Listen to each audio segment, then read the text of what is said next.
ભાઈ વિરમગામવાળા પટેલ ઇલેક્ટ્રોનિક્સ છે ને જોરદાર ઓફર લઈને આવ્યા છે, તો ફટાફટ આપણે જઈને જોઈએ છે કયું ઓફર છે. ચલો જોવા દે ફટાફટ.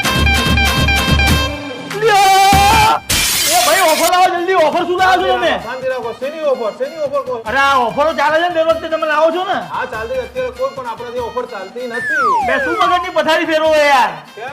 ઓફર જોઈએ મારે યાર. ઓફર જોઈએ ને. ઓફર જોઈએ મારે યાર. જો શાંતિ. ના ના ઓલા બધા ઉલ્લુ શું લે બોલાવો બધાને. ભાઈ શું કરો આટલી બધી તોડફોડ કરી રહ્યા છો? શું ભાઈ ઓફર જોઈએ મારે યાર. તમે દર વખતે શું લે ઉલ્લુ બનાવો લોકોને. કઈ ઓફર જોતી છે કહો તમે? મારા 2 મોબાઈલ તૂટી ગયા ને 2 મોબાઈલ ઓફર જોઈએ જ પહેલા. એક્સચેન્જમાં જોરદાર ઓફર કરી આપો બોલો. હવે મારો આ જીપે નો મોબાઈલ છે બરોબર, એનું શું આવશે બોલો. આપણે તમારા માટે સ્પેશિયલ એક્સચેન્જ બોનાન્ઝા સ્કીમ કરી નાખીએ બરાબર. એની 1000 રૂપિયા કાપી આપીશ તમને. 1000 રૂપિયા ના કાપી હા, આપશો? કોઈ બી ઓપ્પો નો લો, વિવો નો લો, ફોન લો, સીધા 1000 રૂપિયા કાપી આપીશ તમને. શું વાત છે? 12500 નો મોબાઈલ, એની સાથે તમને મિની સાઉન્ડ બાર આપીશ, એની જોડે 5000 MRP ની વોચ આપીશ. બોલો બીજું શું